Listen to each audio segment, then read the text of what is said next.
On this episode of the podcast, you're going to learn how to ensure that your fur baby and your human baby get along well.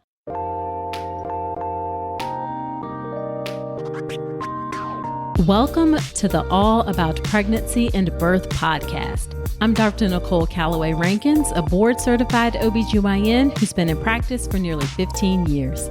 I've had the privilege of helping over 1,000 babies into this world, and I'm here to help you be calm, confident, and empowered to have a beautiful pregnancy and birth. Quick note, this podcast is for educational purposes only and is not a substitute for medical advice. Check out the full disclaimer at drnicolerankins.com/disclaimer. Now let's get to it. Well, hello there. Welcome to another episode of the podcast. This is episode number 89. Thank you for spending a bit of your time with me today. Now, of course, on this podcast, I talk about a lot of quote unquote medical things, but I also love mixing in non-medical topics that I think may be helpful for you. And this episode definitely falls into that category. On this episode of the podcast, I have Michelle Stern. Michelle is a certified professional dog trainer, a dog behavior consultant, a mom, and a former classroom teacher. She has over 16 years of teaching experience, and she loves both the human and canine members of families. And this definitely shows in her warm and supportive demeanor with her clients. She specializes in working with families who are expecting babies and those who already have children and dogs. She's on Facebook, Instagram, and her website is Pooch Parenting, and she'll talk a little bit more about that and what she offers in the episode. Now, Michelle and I have a great conversation about things like for families who already have a dog and are having a new baby. She gives an outstanding overview of how a family should approach making sure the dog and the baby get along. Some really concrete, actionable tips that I know you'll find helpful. We talk about things to be on the lookout for with the dog once the baby is home. We discuss different breeds of dogs and how they work with families, and then also how to introduce a dog into a family if you already have children.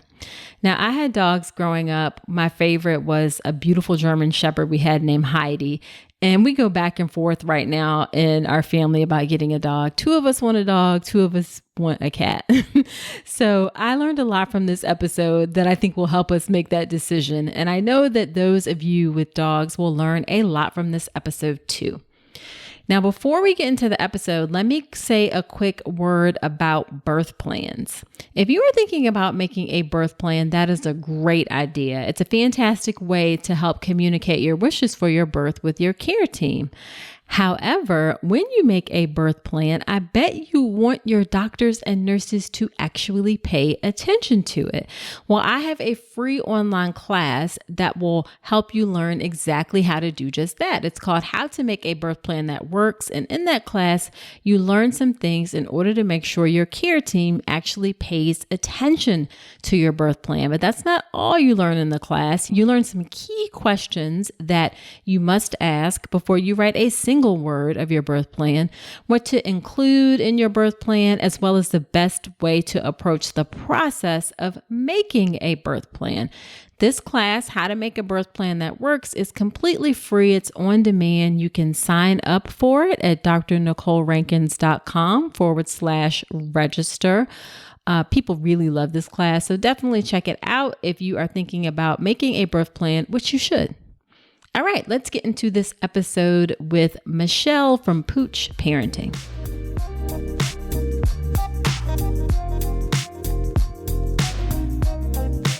Thank you, Michelle, for agreeing to come onto the podcast. I'm so excited to have you here. I'm my husband and we have 2 girls. 2 of us want a dog. 2 of us want a cat. I'm in the dog family. So Okay. That's so funny. So why don't we have you start off by telling us a bit about yourself and your work and your family, if you'd like. I am a certified professional dog trainer. I'm also a mother of 2. My daughter is 20 today. Oh, happy birthday. My son is 18. I know. I can't believe I have a 20-year-old. That's Yeah. insane. I'm also a teacher with 16 years of experience.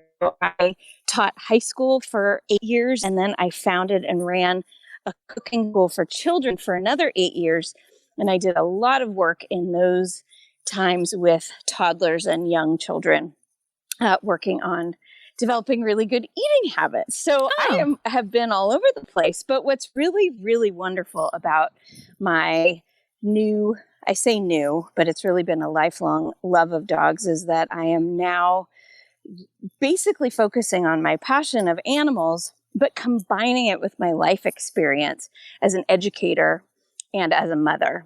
And it's really, really special because I understand child development both from an education perspective and a parenting perspective.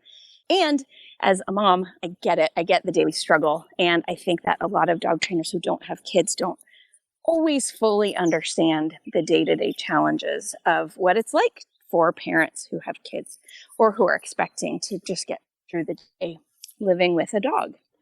I think that is so amazing that we all want to find our sweet spot of combining all the things that we're interested in and doing that as our work in our day-to-day life. It takes some time to get there sometimes, as it did for It sure me. does. I have this very winding path, but the journey brought me here. I started with animals, studied animal behavior in college, left it, and even teaching high school biology, I still brought in a lot of animal behavior into the classroom. But now I really feel like I've taken all of my experiences and put it together in a really efficient way that will help parents.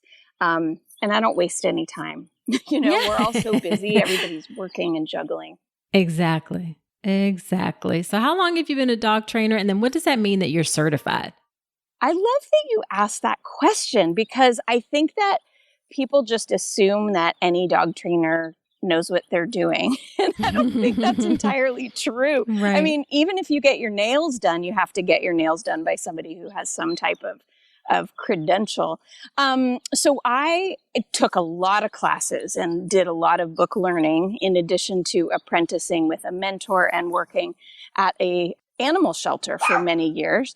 And I also, you can hear my puppy. Yeah.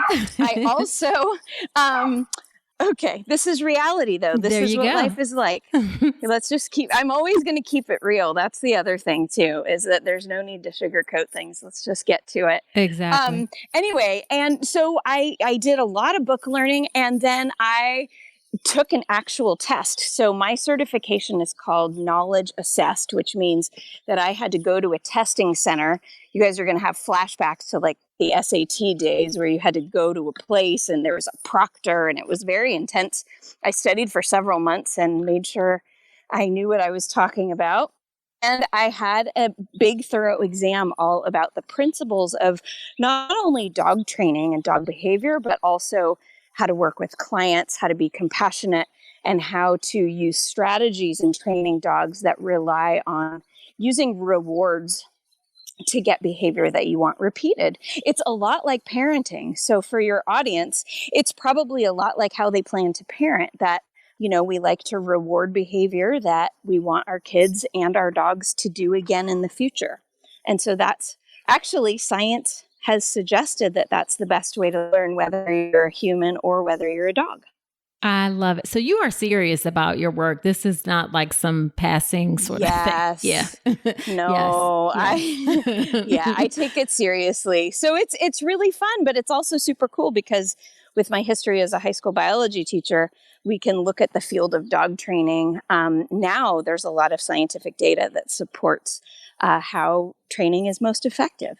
Love it. Love it. That's super fun. Yeah. So let's go ahead and get into some of your work. So my audience is mostly folks who are having their first baby. So let's talk about if they already have a dog and they're going to bring a new baby home.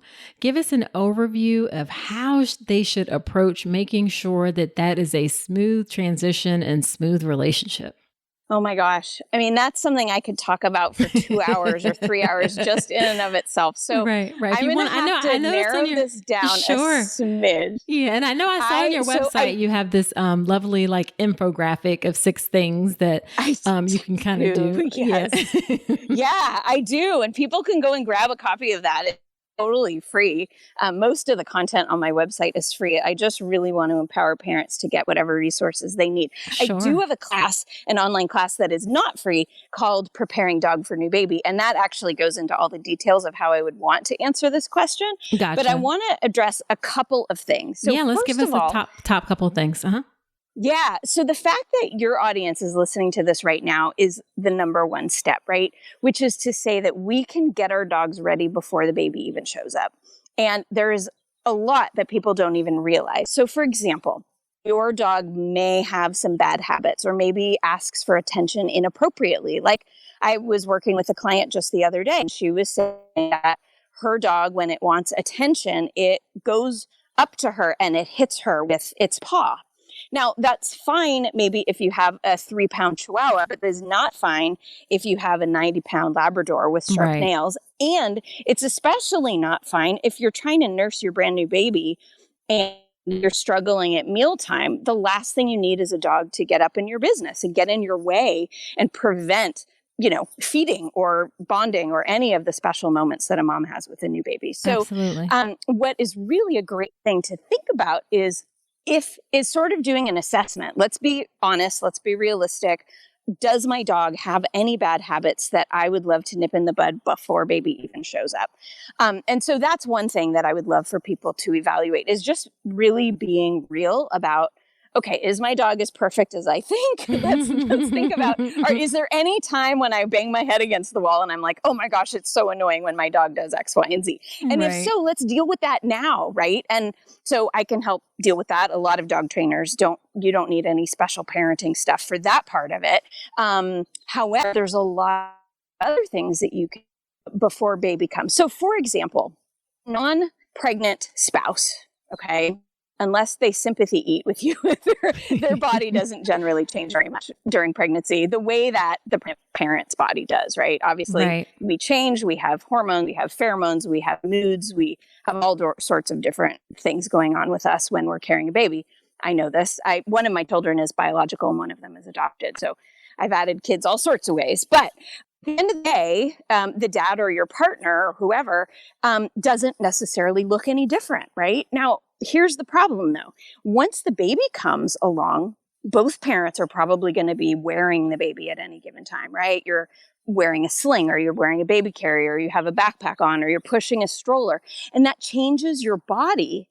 And the dog may not be comfortable with that in the non-pregnant parent because their body has looked the same the whole time. Does that make any sense? It does. Are you kind of getting what I'm thinking? So this is just something that not very many people would even think about. But so this is sort of the point, is that if we don't practice asking our dog to do normal, polite behaviors when we look different, then suddenly we will look different and need our dog to, let's say, lay down so they don't jump into the diaper pail, for example. The dog may not listen to us the same as they did before, right? Gotcha. So what I love to have parents do, and this is one of my favorite activities, and it's really super fun, is this is back before the pandemic when I could go to people's homes, but now I work with families over video, is I ask them if they're comfortable and if they're culture allows such a thing, is to open some of the gifts that they've received before baby comes, such as a baby carrier or a sling or something, or even the stroller, and to take it out and to have the non-pregnant partner put it on and stuff it with pillows or a stuffed animal or whatever, and then ask the dog to do the normal things. Maybe even go on a walk with your dog and see if your dog still listens to you. See if the dog is comfortable with you, even though now we look different. Right? So it's really interesting to see how different dogs react to this. Some dogs are terrified now of that parent. Some dogs don't even bat an eye. But you need to have a baseline data of how your dog tends to behave when suddenly the whole family is going to be shifting. How we look, that is really smart. Yeah. And it's not something that a dog trainer who hasn't had children or who doesn't specialize in this, they would have no idea to even think about that. Exactly. And then the last one, before I talk about actually bringing the baby home, because I think that's important to talk about, but the last behavior that I think is really worth talking about is getting your dog comfortable to be behind a barrier before baby comes home. Okay. So what I'm talking about is setting up a baby gate or a playpen or something like that and having the dog be on either side of it. So what I love about pens, for example, is that the dog could be in the pen or the baby could be in the pen. And what that allows is a little bit of breathing room, because you cannot always have your eyes on both the baby and the toddler. I mean, you still have to function. And that's the hardest part, I think, as we are adapting to this new life with this new human in it, is how do we use the toilet? How do we cook meals? How do we fold laundry or just wash it in the first place? We may not fold it anymore, but you know, all the, you know, we have to be flexible about certain things, but legitimately, like, how do you make dinner? How do you feed yourself? How do you even check your phone? Because doing all of those things requires you taking your eyes off the baby and the dog. And so by getting our dog used to being on one side of a barrier while we're on the other is huge, because you're going to have to use one for your sanity and for the safety of your new baby. That another smart idea. I love it, love it, love it. Thank you. So then let's talk about, and just to summarize, so you said get the dog used to being behind a barrier. Yeah. And practice with wearing equipment for the non-pregnant spouse or partner. Yes, love it. And then the other one was just think about, are there any bad behaviors that you need to nip in the bud before the baby comes? Exactly right. Because honestly, I mean, seriously, your patience is going to wear thin. You're going to be tired. You're probably going to be somewhat cranky at some point, you know, and it's really hard to be as patient. You know, if your dog is barking, you may snap at your dog, knock it off, cut it out. And that's not your normal self. You may not normally handle things that way. And so we don't want to start changing how we treat our dog just because we have less patience. And we can address that by practicing those kinds of things ahead of time. Love it, love it, love it. So let's transition then into what happens when you bring the baby home. What are 2 or 3 things to do then? All right. So first of all, we need a plan. We need a plan beforehand. And I don't want to just see glowing parents bringing the baby home and hoping for the best. That is not the strategy that's going to be effective. So instead, we definitely want a plan. So, for example, is the dog staying home? Like, do you have a house sitter? Do you have somebody staying with your dogs? Where will the dogs be when you get home? So some people ship off the dogs to the in-laws, or they bring them to a boarding facility for birth, or a variety of different things. But the dog needs to be somewhere. And what I like to do is have a plan in place for when mama walks through that door, so that the dogs are not all over her, because a big dog is going to knock into her. She's going to be sore, and we need to protect mom at all costs, right?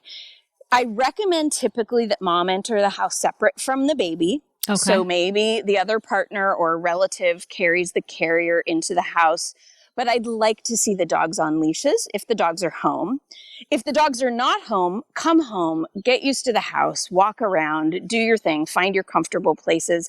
And then when the dogs are allowed to come back home, then I think it'd be super for mama to say hi outside without the baby, so that the dogs are going to be so excited to see mama again, because they've been apart for a couple of days or a couple of weeks, depending on her recovery and her birth and all of that stuff.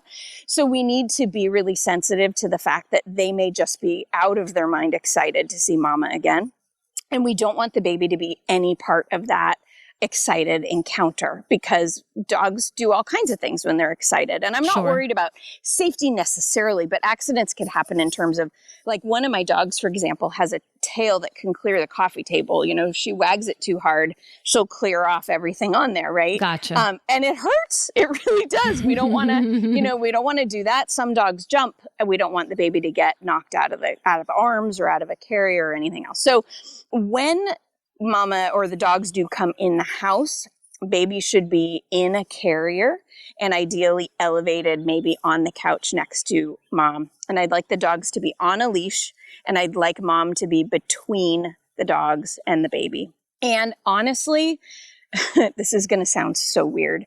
I would prefer we act like you just bought a new lamp or a new side table, and that's the new item in the house, and not this whole big, oh, you have to meet the baby, come see the baby. I would much prefer we make it a non-issue and not focus on the introduction, because they have a lifetime to get to know each other, and there's absolutely no rush. And the dog is going to already smell the baby on you, that you don't need to make a fuss about sniff the baby, smell the baby, because the smell of the baby has already permeated the whole house. Okay. So that's a non-issue for the dog. Got it.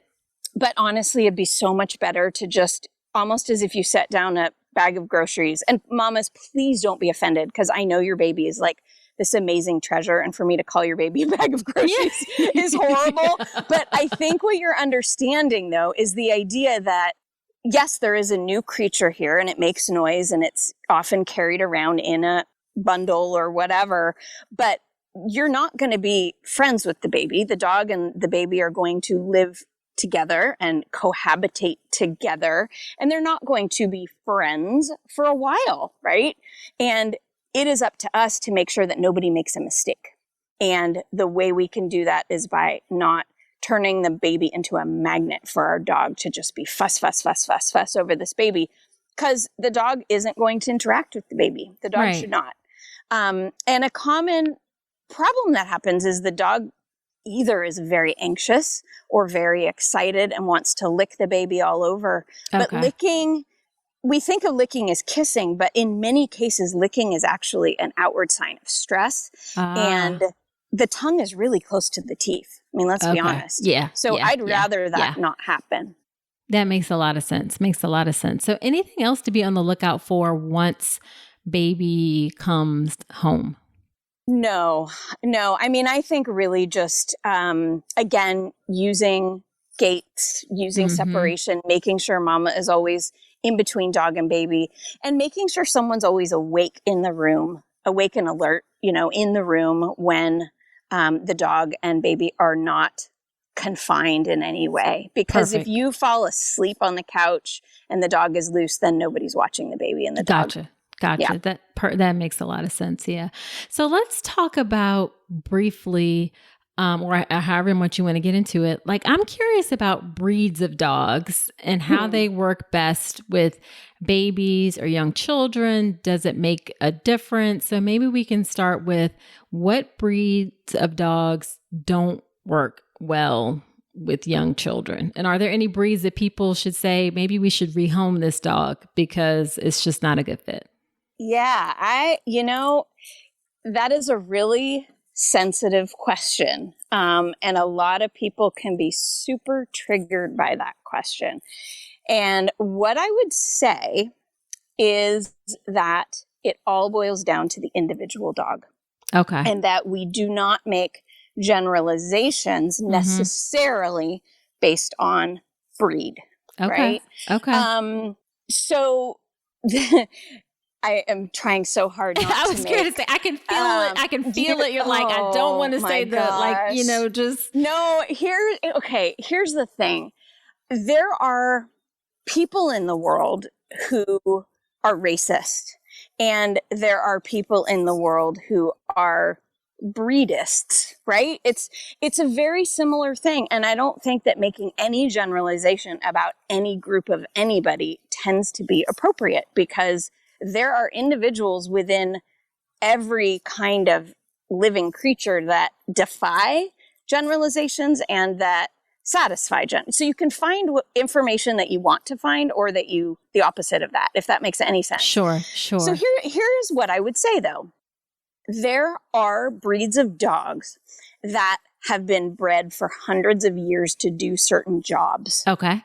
So let me give you an example. An example of that, let's say, would be a border collie. Okay. So a border collie is a herding breed. You've seen them on TV. They herd sheep around like it's air. They breathe it. It's what they know to do. Now, a border collie is going to chase your children. It's going to nibble them on the ankles when they run and play. It's going to happen.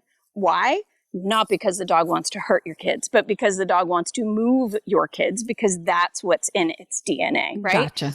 Some border collies are incredible with children, but they have a lot of energy, and you need to know, am I capable of giving this dog enough work to do so that it can do appropriate behaviors instead of inappropriate behaviors? Got it.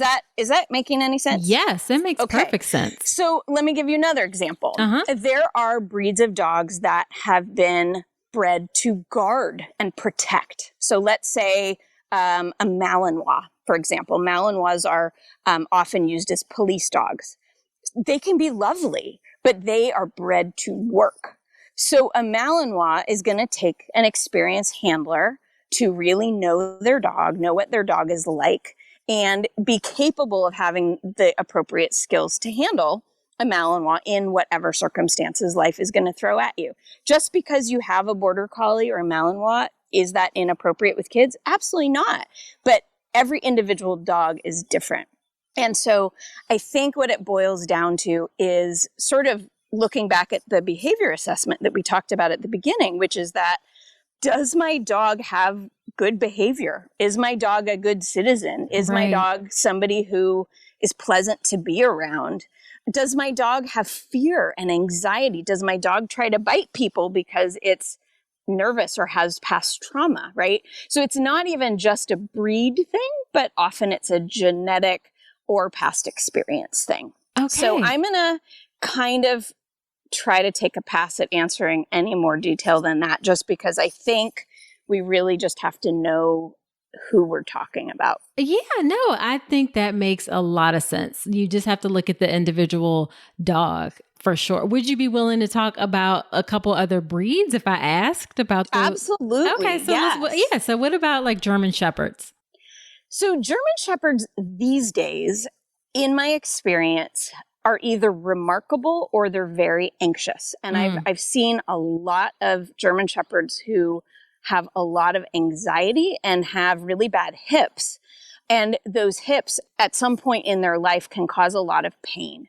And a dog that's in a lot of pain is going to be less patient around young children. Okay. Just as an older person might be, or, if you're crotchety for one reason or another, but that would be any dog whose body hurts, right? It could be an older dog that's body hurts, right? Okay. It's not just a German Shepherd, but sure. German Shepherds can be amazing.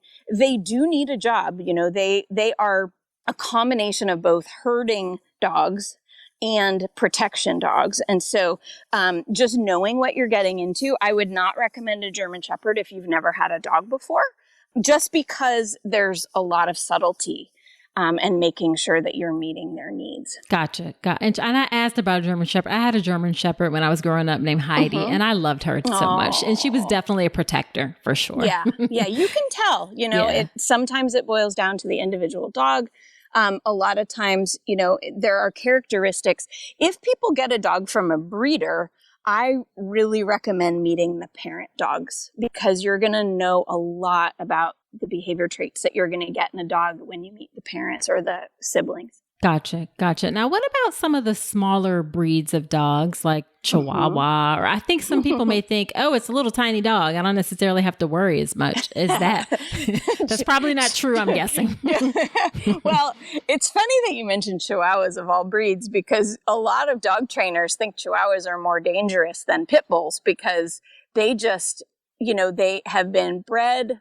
You do remember those silly Taco Bell commercials? Yep, I do. Okay. Yep. So because of those, they got so popular. And even movies like Legally Blonde, where where she was carrying around her Chihuahua. And Chihuahuas can be amazing and they can be wonderful, but some of them have no hesitation to bite. So I would say that smaller dogs can be really easy and wonderful pets, but because of their small size, they can feel vulnerable. And if they feel vulnerable, we have to just make sure that they don't use their teeth as a way of protecting themselves. Gotcha. So if you have a small dog and the kids want to scoop it up and carry it around all the time, that's going to be a problem, because kids, first of all, aren't going to be coordinated enough to make that dog feel safe when it's being picked up. So imagine being picked up and feeling like you might fall at any moment. Mm-hmm. You're going to probably start to resist being picked up. And eventually you might use your teeth and say, hey, can you back off and stop doing that?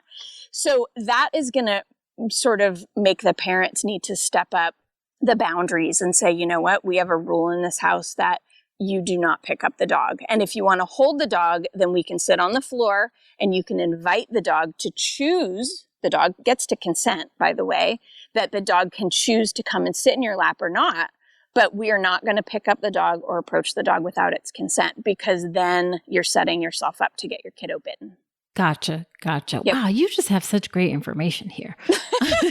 Well, that's good. I'm glad to hear that. Yes, I do have to say, though, there are some breeds of small dogs that are just so incredibly wonderful. Like, I'm a huge fan of the Cavalier King Charles Spaniel. They're very sweet. They tend to have some heart problems, which are alarming and scary. So you have to be very careful getting one from a breeder that tests for all sorts of things. Shih Tzus are lovely, and sometimes Yorkies are lovely. There are a variety of dogs. Like I said, there are individuals of every breed that are going to be lovely. And there are tons of mixed breed dogs that are totally lovely.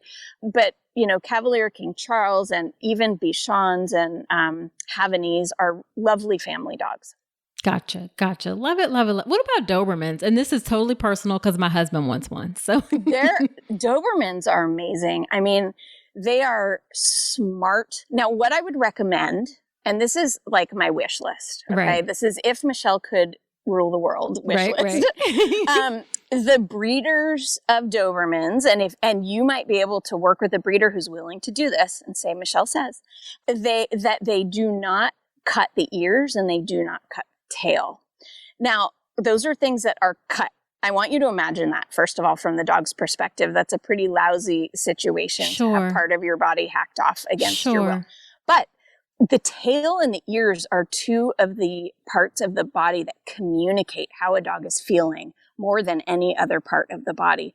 And when a dog loses that part of the body, it's much harder to read body language and understand, is the dog stressed? Is the dog worried? Is the dog relaxed? Is the dog happy? So when a dog has its full ears and its full tail, then you as the parent are going to have a much easier time of noticing how your dog feels. So that is something that I would aim for. And there is a movement in a lot of breeders at keeping the dogs, what they say is, they call it natural. And in Europe, in fact, it's banned to do those things to dogs, even in the competition circuit. So Rottweilers do not have cut tails or ears. Same with Dobermans. So it's for communication. I think all of us as parents, we want to know how our family members are feeling. And so we want to try to keep as many body parts intact as possible. Dobermans are bred to be a working dog, and they do need an outlet for mental and physical stimulation. But I think they can be really lovely dogs. I would not get a working line Doberman. So you wouldn't necessarily get it from a breeder who provides protection dogs. You would get it from a breeder who provides pet dogs. And there is a big difference in the types of dogs that different breeders produce. So you need to do your homework. Okay. Mm-hmm. Okay. Love it. So last question then is actually a couple questions. If a family is considering a dog and they just got pregnant, they were thinking about getting a dog, or they've already brought the baby home, like when's the best time to bring a new dog into the mix? Oh, for so many families and for a lot of your listeners, their dog was their first baby. A lot of them have dogs already, I would predict. And so then that begs the question of, have I made a mistake? Is it going to be really hard having a dog and kids at the same time? Right. But if you were trying to think about when to add a dog, I think, again, it's time to assess what you personally are capable of doing. Is your partner on board? Is this something that only you want to do, or that is a full family decision, which it should be, because it's really hard to parent everybody without help. It's totally possible, but it can be a lot harder. Having a puppy is very different than adopting an adult dog also. So if you have a puppy, you're going to be doing middle of the night potty runs and all the things that you do with a new baby. And they can be destructive like a new baby. They can tear things up and do weird things and steal your shoes and do all kinds of things.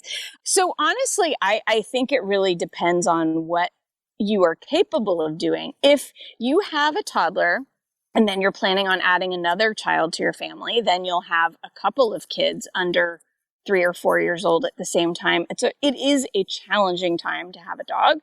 If you haven't had one before, you can add a mature adult dog to the family and know a little bit more of what you're getting.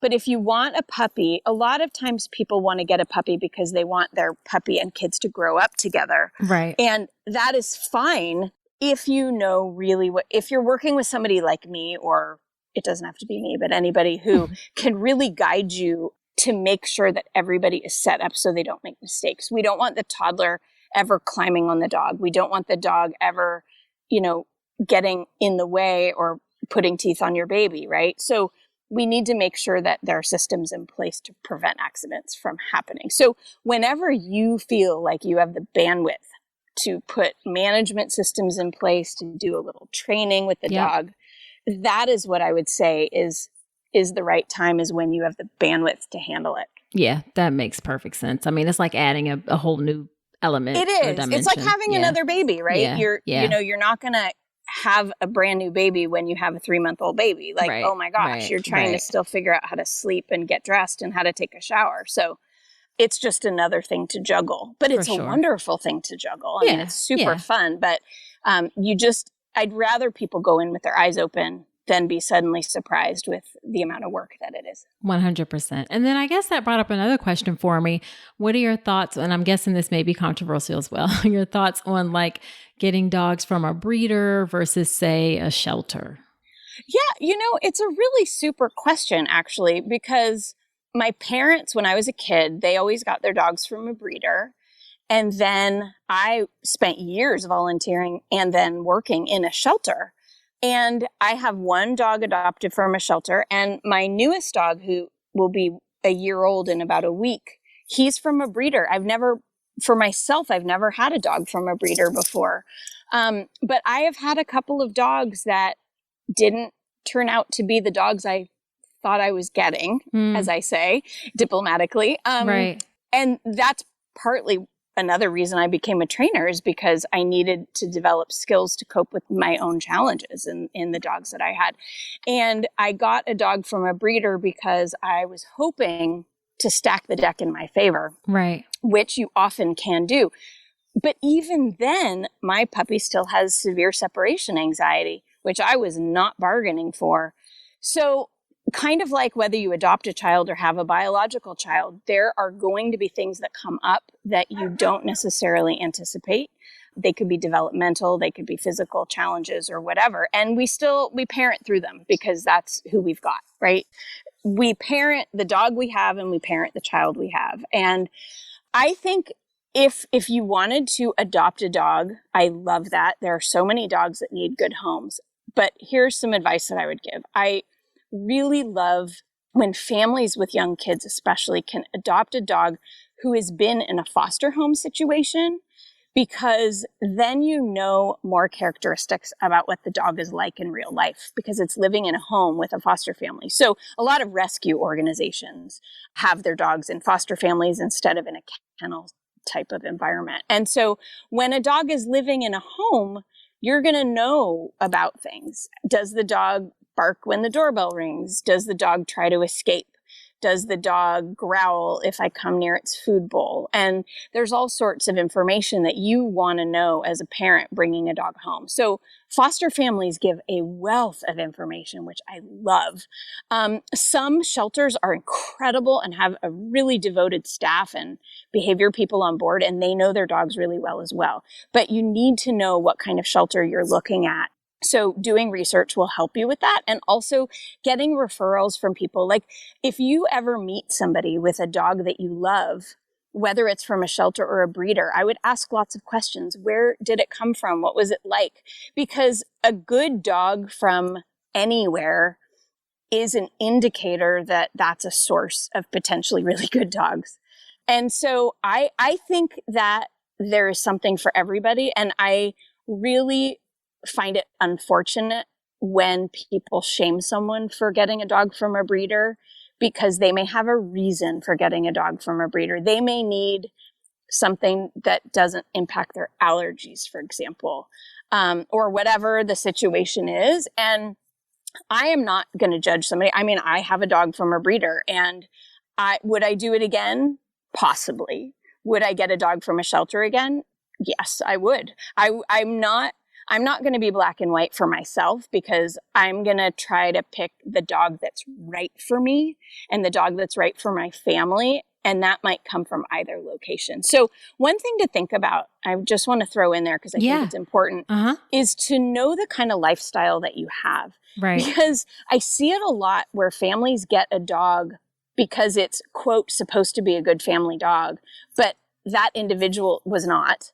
Or another example would be that that they get something that's cute, but from a lifestyle perspective, that dog needs so much more exercise than you can possibly provide. So if you're the kind of family that is more likely to have a game night at home than the type of family who is going to be to climb to the top of a mountain, you need to bring the dog that suits that lifestyle into your family and not just get something that's the opposite because you like how it looks. Gotcha.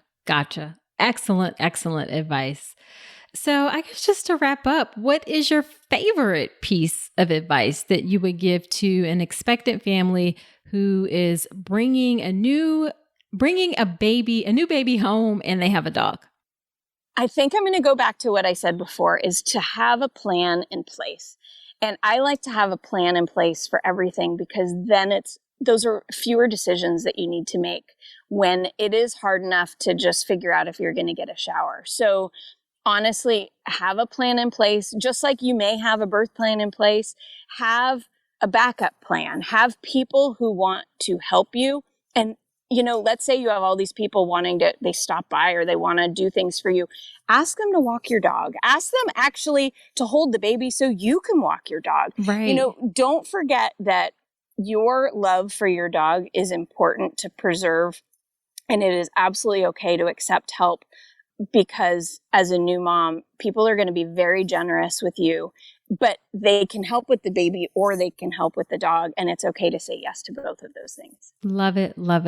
So Michelle, where can people find you and find some of the resources that you have? I know you have online classes, all that free resources, all that good, great stuff. Yes. So all of those, most of those are found on my website, which is poochparenting.net.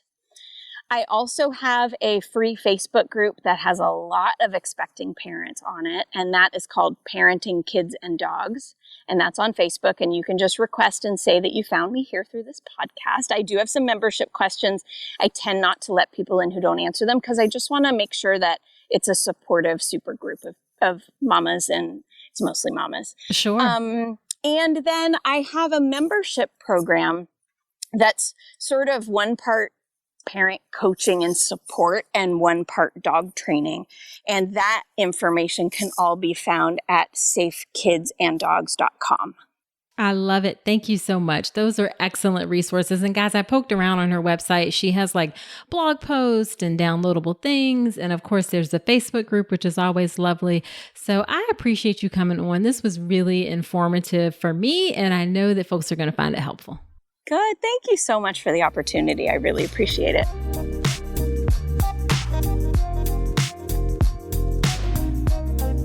So, wasn't that an informative episode? I really enjoyed our conversation, and I also really loved her clear and obvious passion and commitment to her work. Love it.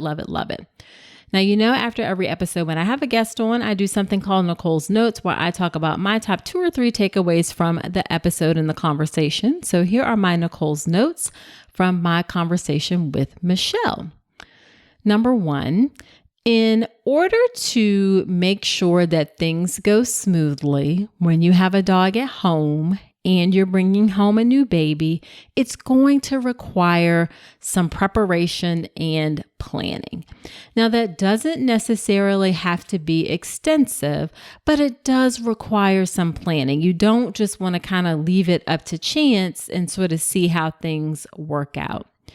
Now, when you hear that, I know in some ways it may make you feel like, oh my God, I got to prepare for so much. I got to figure out what we're going to do now that we have a dog.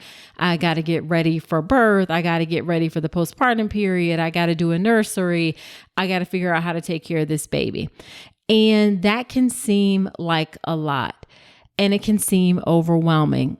Well, it is totally okay to feel overwhelmed because it is a lot, okay? It is a lot of things that you have to learn, but it doesn't have to be scary, and it is totally manageable. I really think that if you put a time limit or a time estimate on how much time it takes to really get yourself ready for birth, honestly, I think all of the content and things that you need to know, you can probably get it covered in a week's worth of time. And by that, I mean a week if you were doing it 24 hours a day, 7 days a week.